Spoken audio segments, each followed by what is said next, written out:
आज मी असेल, माझ्याबरोबर अनेक आमदार सेशनसाठी आले असता लक्षवेधीपासून आमची सुरुवात होती। काल रात्री मी आणि माझ्याबरोबर अनेक आमदार रात्री 1 वाजेपर्यंत इथं सेशनसाठी उपस्थित होतो। सेशन संपल्यानंतर आम्ही सर्वजण परत घरी गेलो आणि आता सकाळी लक्षवेधीची वेळ असताना आम्ही सर्वजण वेळेवर आलो असताना मंत्री इथं कुणीही उपस्थित नव्हते। खरं तर वेळ आधी दिली गेली होती आणि आम्ही प्रश्न हे सामान्य लोकांचे मांडतो आणि ते मांडण्यासाठी इथं उपस्थित असताना सुद्धा जर मंत्री येत नसतील तर मग मंत्री काय करतायत असा प्रश्न आम्हा सर्वांना वाटतो।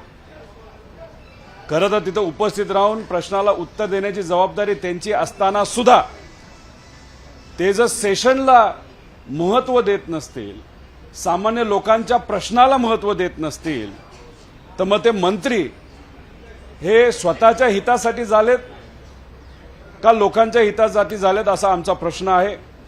कालच्या दिवशी सुद्धा सकाळच्या सत्रामध्ये अनेक मंत्री उपस्थित नव्हते आणि आज सुद्धा अशीच परिस्थिती आणि आजची जी स्पेशल वेळ लक्षवेधीसाठी दिली होती ती तहकूब करण्यात आली। एक तर दिवस कमी असतात, आमच्यासारख्या नवीन आमदारांना लोकांचे प्रश्न मांडण्यासाठी वेळ दिला जात नाही। अशा परिस्थितीमध्ये स्पेशल सेशनसाठी सुद्धा जर मंत्री येत नसतील आणि सकाळी उठता येत नसेल तर मग हे मंत्री करतात काय असा प्रश्न आम्हा सर्वांना त्या ठिकाणी वाटतो। आणि अशा पद्धतीने जर ते वागणार असतील, अशा पद्धतीने लोकांचे प्रश्न जर ते टाळणार असतील तर आम्ही नवीन आमदार म्हणून याचा निषेध नक्कीच करतो।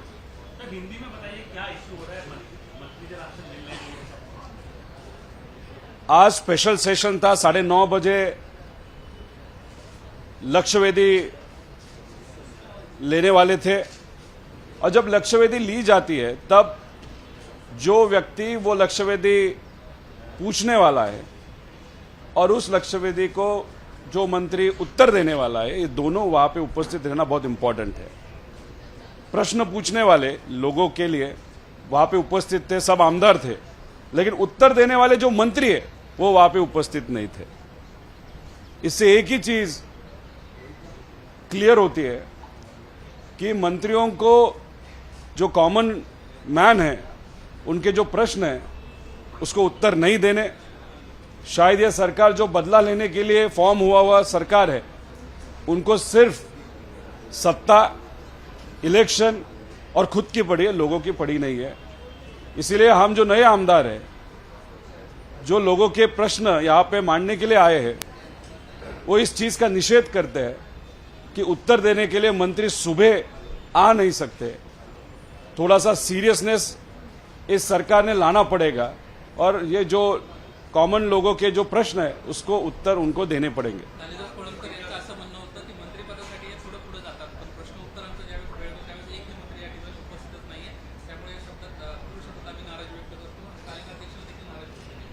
कालिदास साहेब हे फार सिरियस आणि सीनियर एमएलए आहेत, आमदार आहेत, भाजपचे आहेत आणि अशा पद्धतीने एका सीनियर आमदारांनी अशा पद्धतीचं वक्तव्य करणं किती महत्त्वपूर्ण आहे हे बघा। मग मंत्री येत नाहीत, आम्ही सर्वजण उपस्थित असतो, सिरियसनेस नाहीत, पण जेव्हा मंत्रिपदाचा विषय येतो तेव्हा त्यांच्या नेत्याची बाजू ते कुठेही सोडत नाहीत। आज सुद्धा आपण बघितलं तर मुख्यमंत्री आले तर त्यांच्याबरोबर त्यांचे 4 मंत्री असतात, उपमुख्यमंत्री आले तर भाजपचे काही मंत्री असतात, मागे पुढे करत असतात आणि जे नवीन इच्छुक आहेत असे लोक तर त्यांची पाठ सोडतच नाहीत। मग फक्त पदासाठी मंत्रिपद मिळावं यासाठी तुम्ही मंत्री झालेला नाहीत। या महाराष्ट्राचे सामान्य लोकांचे प्रश्न सोडवण्यासाठी तुम्ही मंत्री झाले आहात, पण काय बोलणार? हे सरकार याच्यासाठीच झालेलं आहे की त्यांना स्वतःचं हित पडलेलं आहे, इलेक्शन पडलेलं आहे आणि बदला घेण्यासाठी हे सरकार फॉर्म झालेलं आहे। त्यामुळे बजेटपासून सगळी जी काही चर्चा इथं चाललेली आहे ती फक्त हवेतली चर्चा आहे। आम्ही नागपूरला अनेक प्रश्न मांडले होते, अनेक लक्षवेध्या मांडल्या होत्या, त्याला तिथं असणाऱ्या मंत्र्यांनी आश्वासन दिलं होतं. आश्वासन हे पुढच्या अधिवेशनाच्या आधी संपवावे लागतात, चर्चा करावी लागते, बैठका घ्यावे लागतात.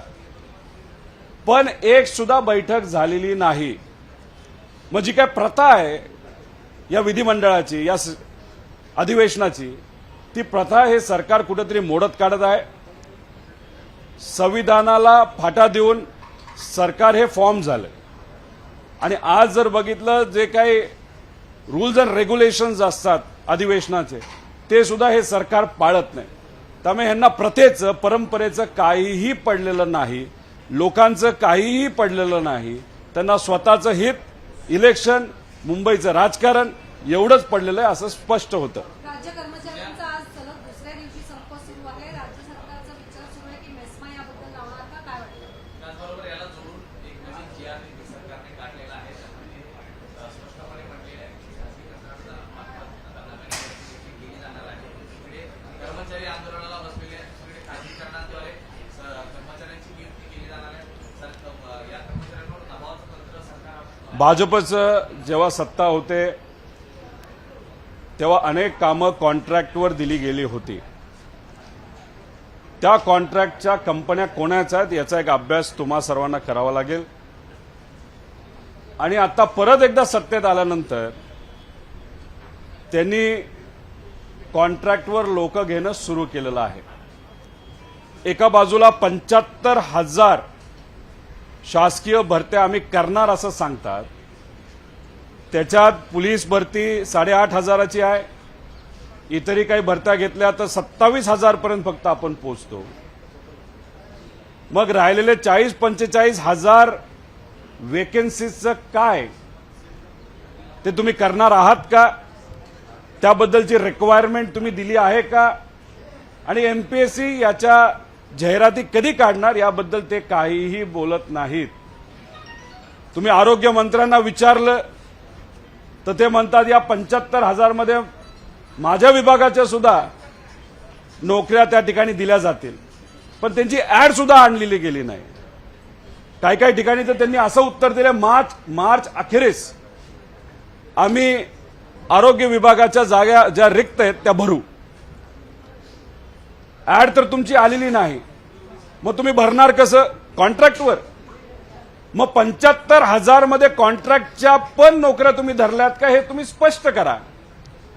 एका बाजूला जुन्या पेन्शनसाठी कर्मचारी आंदोलन करत आहेत, ते स्वतःच्या हक्कासाठी त्या ठिकाणी लढत आहेत.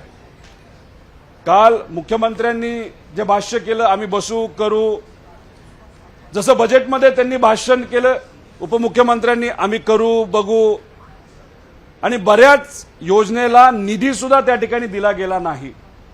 म्हणजे 180 घोषणा त्यांनी केल्या, त्याच्यामध्ये 90 घोषणांना निधी सुद्धा दिला गेला नाही. म्हणजे त्या हवेतल्या घोषणा होत्या. त्यामुळे मुख्यमंत्र्यांनी काल जुन्या पेन्शनच्या बाबतीत जे काही वक्तव्य केलं ते सुद्धा कदाचित हवेतलंच वक्तव्य असावं. आणि कर्मचाऱ्यांना या सरकारवर विश्वास नाही. चर्चा करूनही त्यांना वाटत नाही की हे सरकार त्यांच्या बाजूने कुठला तरी निर्णय घेईल, नाही तर काही गोष्टी आश्वासित करेल. म्हणून त्यांनी त्यांचं आंदोलन हे कायम ठेवलेलं आहे.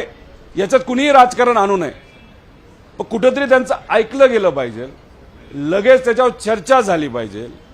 किती ताण येणार आहे या बाबतीत कुठला ना कुठला तरी निर्णय हा लवकरात लवकर त्या ठिकाणी घेतला गेला पाहिजे. आणि हे घेत असताना एक गोष्ट लक्षात घेतली पाहिजे, हे जेव्हा आंदोलन केलं जातं तेव्हा सामान्य लोकांची अनेक कामं प्रलंबित राहतात. आणि ती कामं प्रलंबित राहिल्यामुळे कदाचित आपल्या सर्वांसाठी ती छोटी वाटत असली तरी फार मोठी कामं असतात. त्यामुळे लवकरात लवकर या बाबतीत काहीतरी सकारात्मक निर्णय हा सरकारने घेतला गेला पाहिजे आणि हे आंदोलन थांबलं पाहिजे. हे काय सरकारसाठी थांबलं गेलं पाहिजे असं मी म्हणत नाही, आमच्यासाठी थांबलं गेलं पाहिजे असं आम्ही म्हणत नाही. पण मी सर्व कर्मचाऱ्यांना या ठिकाणी विनंती करतो, हे जे सामान्य लोक आहेत, तुम्ही ज्या ज्या विभागामध्ये काम करतात, या सामान्य लोकांची कामं तुमच्या विभागामध्ये जी असतात त्यासाठी तरी तुम्ही कुठेतरी निर्णय हा मागे घेण्याचा घ्यावा. पण हा निर्णय घेत असताना सरकारने सुद्धा त्यांना कुठे ना कुठेतरी आश्वासित केलं पाहिजे असं माझ्यासारख्याला वाटतं. एक शेवटचा प्रश्न आहे. शेतकरी बांधव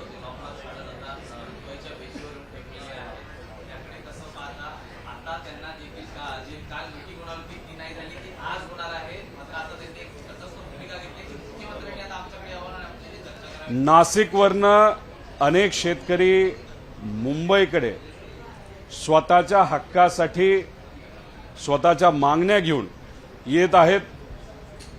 काल दुपारी त्यांच्याबरोबर बैठक ठरली होती, पण या सरकारकडे वेळ नाही. काय करतात हे खरं तर बघावं लागेल, कारण का आमच्या लक्षवेधी असतात तेव्हा मंत्री येत नाहीत, आम्ही फक्त बसलेलो असतो. मग ज्या पद्धतीने आम्ही लोकांचं प्रतिनिधित्व करतो, आम्हाला महत्त्व दिलं जात नाही, आमच्या प्रश्नाला महत्त्व दिलं जात नाही, तसंच शेतकरी नाशिकवरनं निघाले असताना, हजारोंच्या संख्येत निघाले असताना सुद्धा त्यांच्या प्रश्नाकडे हे सरकार लक्ष देत नाही, साधी बैठकीला सुद्धा वेळ देत नाही. मग एवढा वेळ या सामान्य लोकांसाठी तुमच्याकडे नसेल तर तुम्ही सत्तेमध्ये येऊन काय करत आहात असा प्रश्न सामान्य लोकांना तिथं पडत आहे. त्यामुळे कुठेही अजून वेळ न घालवता या शेतकऱ्यांच्या मागण्या काय आहेत? त्यांच्या मागण्या कांद्याच्या बाबतीत आहेत, तुम्ही 3 रुपये देणार असं सांगितलं, त्यांची मागणी अजून ते वाढून 7 रुपयापर्यंत व्हावं. त्याच्याचबरोबर अनेक विषय शेतकऱ्यांचे आहेत.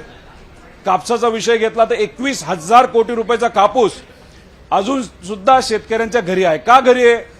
कारण का केंद्र सरकारने ऑस्ट्रेलियावरनं कापूस हा इम्पोर्ट केला होता. असं आहे का की ऑस्ट्रेलियाचे प्रमुख भारतामध्ये काही दिवसांपूर्वी आले, मग त्यांना खुश करण्यासाठी तुम्ही त्यांच्याकडनं कापूस इम्पोर्ट केला? आपण एका व्यक्तीला खुश करण्यासाठी तुम्ही लाखो लोकांचा जीव धोक्यात घातलाय, कुटुंब धोक्यात घातलं. या बाबतीत कोण बोलणार? त्यामुळे जो रेट 13-14 रुपयाच्या आसपास होता तो आज 7.5 रुपयाला आलेला आहे आणि 21,000 कोटीचा कापूस अजून लोकांकडे आहे. या बाबतीत कुणीही लक्ष देत नाही. आज कांदा नुकसानात आहे. एका बाजूला तुम्ही वर्षाला 6,000 देणार असं म्हणता आणि त्याच बाजूला आमचा शेतकरी स्वतःच्या कष्टाने घाम गाळून उत्पादित केलेला जो माल आहे त्याला तिथं भाव मिळत नाही, अशी परिस्थिती आहे. त्याच्याचबरोबर 6,000 रुपये देणार यांनी सांगितलं आणि काल लोकसभेमध्ये तुम्ही बघितलं तर किसान सन्मान योजना जी काय लागू केंद्र सरकारने केली होती आणि ज्याच्यासाठी 6,000 रुपये वर्षाला केंद्र सरकार देत होतं, त्याच्या आकड्यामध्ये म्हणजे शेतकऱ्यांच्या आकड्यामध्ये दरवर्षी 30% ची घट होते. म्हणजे 6 कोटी शेतकरी होते गेल्या वर्षी देशामध्ये, तर त्याच्यामध्ये आज 1.5 कोटी शेतकरी या वर्षी कमी झालेले आहेत. मग आकडा कमी का होतोय? शेतकरी कमी होत आहेत का शेतकरी शेती करत नाहीत? अशी परिस्थिती नाही. केंद्र सरकार सुद्धा घोषणामध्ये इच्छुक आहे. जर किसान सन्मान योजनेचा आकडा कमी होत असेल तर राज्य सरकारमध्ये सुद्धा शेतकऱ्यांचा आकडा त्या योजनेत कमी होणार आहे. मग तुम्ही 6,000 रुपये जे देणार होते, ज्यासाठी 6,000 कोटी लागणार होते, पण तुम्ही बजेटमध्ये फक्त 3,000 कोटी दिलेत. मग कदाचित तुम्हाला माहित होतं का हा आकडा कमी होणार आहे? मग बजेटचं भाषण चांगलं व्हावं यासाठी तुम्ही मोठा आकडा जाहीर केला, पण प्रोव्हिजन करत असताना बजेटमध्ये ती अर्धीच केली. त्याच्यावरनं कळतं की सामान्य लोकांचे प्रश्न सोडवण्यासाठी तुमचं अर्ध मनच त्याच्यामध्ये आहे आणि अर्ध मन स्वतःच्या हितासाठी आहे. म्हणून आजपर्यंत जे काय गेल्या वर्षीचं बजेट होतं त्यात 52% निधी सुद्धा फक्त खर्च झालेला आहे. महिला बाल कल्याणमध्ये 40% निधी अजून अखर्चित आहे. सामाजिक न्यायासाठी सुद्धा 60% अखर्चित आहे. अशा परिस्थितीमध्ये हे सरकार नुसतं हवेवर चालणारं आणि हवेत घोषणा करणारं सरकार आहे असं वाटतं. तुम्ही बोलता की निधी खर्च होत नाहीये, दुसरीकडे विकास कामांवरती निधी खर्च करायला मिळावा म्हणून सरकारने एक GR काढलेला आहे. त्याच्यामध्ये निमशासकीय, शासकीय आणि महामंडळाची पदं आहेत ती मोठ्या संख्येने भरणार आहेत. रिक्त पदं जी आहेत ती खासगी करणारे भरणार. तुमचं काय झालं? NS3, NS2 या आजारांपैकी एका व्यक्तीचा नगरमध्ये मृत्यू झालेला आहे. सरकारकडनं कुठली उपाययोजना करण्यात आली? आरोग्य मंत्र्यांना आरोग्याबद्दल किती कळतं हे आज तरी आपल्याला सांगता येणार नाही. कर्नाटकामध्ये हा जो नवीन व्हायरस आलेला आहे, कर्नाटक आणि इतर राज्यामध्ये या बाबतीतल्या प्रशासकीय अधिकारी आणि एक्सपर्टला घेऊन अनेक बैठका झाल्या, पण आपल्या राज्यात अशा पद्धतीची बैठक झाली आहे का? कदाचित झालेली नाही. मग तुम्ही या व्हायरसला सिरियसली घेत नाही का? आज तुम्ही बघितलं तर माझ्या कुटुंबामध्ये सुद्धा काही लोकांना हा व्हायरस लागून आजारी होते, पण एखाद्या आमच्यासारख्या कुटुंबामध्ये आम्ही ट्रीटमेंट घेऊ शकू. पण सामान्य कुटुंबामध्ये जर या व्हायरसची लागण झाली तर मग ट्रीटमेंट काय? त्यासाठी वेगळा निधी आहे का? हा करोनासारखा स्प्रेड होऊ शकतो का? हा घातक आहे का? हे काय तुम्ही बातम्या वाचून फक्त अधिवेशनामध्ये बोलण्यासारखी गोष्ट नाही, याच्यावर अभ्यास करण्याची गोष्ट आहे. आणि हा एक सिरियस व्हायरस आहे. असं कळतं की नगर जिल्ह्यामध्ये सुद्धा या व्हायरसमुळे एक मृत्यू झाला. मग असाही प्रश्न पडतो, ही फक्त सुरुवात आहे का? अजून हे सिरियस होऊ शकतं का? मग या बाबतीत एक चांगली महत्वाची एक्सपर्टची कमिटी बसणं महत्वाचं आहे आणि एक योग्य असा निर्णय आणि याच्यावर धोरण करावं लागेल का, या बाबतीत चर्चा करायची जरूरत आहे. पण आपले आरोग्य मंत्री काय करत असतात कोणाला माहिती. माझ्या मतदारसंघामध्ये आम्ही उपजिल्हा रुग्णालय कर्जतसाठी 1 आणि जामखेडसाठी 1 मंजूर केलं आणि माझ्यासारख्या अनेक आमदारांनी महाविकास आघाडी सरकारच्या काळामध्ये असे हॉस्पिटल हे मंजूर केलेले आहेत. त्याची कामं सुरू झालेली आहेत. पण कामं सुरू होऊन सुद्धा 20% काम झालं. आता आम्ही बजेटमध्ये बघत होतो की जी कामं सुरू झालेली आहेत त्या कामांना या बजेटला पुढचं काम होण्यासाठी हे अर्धवट राहू नये यासाठी अजून निधी काय दिला आहे का? तर या बजेटमध्ये त्या कामांसाठी म्हणजे विरोधी पक्षामध्ये असणाऱ्या आमदारांच्या कामासाठी एकही रुपया काम पूर्ण होण्यासाठी या बजेटमध्ये दिलेला नाही. मग ज्या मंत्र्याला हेच कळत नाही की या हॉस्पिटलमध्ये राजकारण केलं नाही पाहिजे, तिथं भाजपची पण मतदार जातात, राष्ट्रवादीचे मतदार जातात, काँग्रेसचे मतदार जातात, तर मग अशा पद्धतीने भेदभाव करणारा जो मंत्री आहे त्याला काय कळणार या व्हायरसचा? हे व्हायरस आणि दुसरा व्हायरस काय महत्वाचा आहे?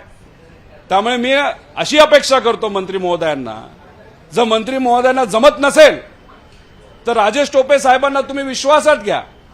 तसंच मुख्यमंत्री उपमुख्यमंत्र्यांनी सुद्धा या बाबतीत पुढाकार घ्यावा, डॉक्टर्स घ्यावेत, अधिकारी घ्यावेत आणि या बाबतीत चर्चा करावी. माहित नाही त्यांच्याकडे एवढा वेळ आहे का नाही, पण हे सिरियसली घेण्याची जरूरत आहे. भारतामध्ये अनेक राज्यांमध्ये या व्हायरसमुळे मृत्यू झालेले आहेत. मग ह्याला लाईटली न घेता या बाबतीत एक कमिटी लवकरात लवकर फॉर्म करून त्या कमिटीला कुठला ना कुठला निर्णय तो सुद्धा या राज्याच्या इथं असणाऱ्या सामान्य लोकांच्या बाजूने घेण्याची जरूरत आहे. जे काही आदेश राज्य सरकारकडनं सरकारी आणि प्रायव्हेट हॉस्पिटलला द्यायला हवेत ते लगेचच्या लगेच त्या ठिकाणी देण्यात यावेत. NS3 का काफी सत्ता में केसेस बढ़ रहे हैं, क्या लगता है सरकार एक सेकंड में सर आपकी कॉन्स्टिट्यूएंसी में गंभीर है मामला किस तरह देखते हैं? 3N2 पे अहमदनगर में एक डेथ हुई है, आपकी कॉन्स्टिट्यूएंसी में डेथ हुई है, 23 साल के मेडिकल स्टूडेंट की डेथ हुई है, क्या कहना चाहिए? ये जो वायरस है, ये वायरस बहुत स्पीड से स्प्रेड हो रहा है और सिर्फ महाराष्ट्र में हो रहा है ऐसा चीज नहीं है. ये वायरस डिफरेंट राज्यों में भी स्प्रेड हो रहा है. लेकिन कर्नाटक हो या दूसरा जो राज्य है, उन्होंने इस बारे में कमेटी फॉर्म की. 1-2 बार कमेटी ने चर्चा की और उसके बारे में जो आदेश सरकारी यंत्रणा और जो प्राइवेट यंत्रणा है उन्होंने वहां पे दी गई. लेकिन महाराष्ट्र में ऐसी कोई भी कमेटी आज तक फॉर्म की नहीं गई. कोरोना के बारे में जब महाविकास आघाड़ी सरकार थी तब अच्छा प्लानिंग करने के बाद वहां पे कोरोना को हम कंट्रोल कर सके. लेकिन यह सरकार इस वायरस को सीरियसली नहीं ले रहा. अहमदनगर में मेडिकल स्टूडेंट जिसको इस वायरस के बारे में या इससे क्या हो सकता है उसके बारे में थोड़ी बहुत जानकारी थी, अनफॉर्चुनेटली उस स्टूडेंट की डेथ वहां पे हुई. अब ऐसे बहुत सारे केसेस होंगे जो लोग शायद नॉर्मल फ्लू उसको ट्रीट कर रहे होंगे, नॉर्मल मेडिसिन ले रहे होंगे. तो अभी सरकार के माध्यम से जल्दी इसमें कमेटी फॉर्म करने की जरूरत है, जिसमें सरकार के लोग, एक्सपर्ट्स और कुछ प्राइवेट एक्सपर्ट्स को साथ में लाके प्राइवेट और गवर्नमेंट दोनों एजेंसीज को निर्देश देने की जरूरत है। लेकिन ये बैठक आज तक होनी चाहिए थी, लेकिन वो हुई नहीं। ये बहुत अनफॉर्चुनेट चीज है। लेकिन अपेक्षा करते हैं कि ये जो सावंत साहब है, जो हमारे आरोग्य मंत्री है, उनके पास टाइम होगा शायद, वो इस बारे में बैठक लेंगे और सीएम एंड डीसीएम वो भी इस बैठक में शामिल होंगे। कुछ सीरियसनेस इस बैठक को लाना चाहिए। और ये सिर्फ शुरुआत है क्या, ऐसा भी प्रश्न बहुत लोग कर रहे हैं। कोरोना की शुरुआत जब हुई थी, लोगों को लगा ये नॉर्मल वायरस है, लेकिन बाद में क्या हुआ इस बारे में आप सबको जानकारी है। इसलिए इस वायरस को लाइटली लेने की जरूरत नहीं। इमीडिएटली कमेटी फॉर्म करके इस बारे में जो भी आदेश निर्देश लोगों को और मेडिकल जो सिस्टम है उसको देने की जो जरूरत है, वो कमेटी फॉर्म करके इमीडिएटली करने की जरूरत है। क्या हेल्थ मिनिस्टर गंभीर नजर नहीं आ रहे इसके मामले में? ये जो हेल्थ मिनिस्ट्री है इस सरकार की कितनी सीरियस है, उसके बारे में आप लोगों को पूछो। आप देखें तो इस राज्य में महाविकास आघाड़ी के समय पे बहुत सारे हॉस्पिटल, वो भी ग्रामीण भाग, वहां पे चालू कर दिए थे, निधि भी दिया था। लेकिन इस बजट में वो काम फिनिश करने के लिए जो निधि लगता है, जो बजट में प्रोविजन की जाती है, वो प्रोविजन की नहीं गई। दूसरी बात, जो आरोग्य मंत्री है उनके जो स्टेटमेंट्स है 6-7 महीने में, वो कैसे है, किस तरीके के थे, वो भी आप देख लो।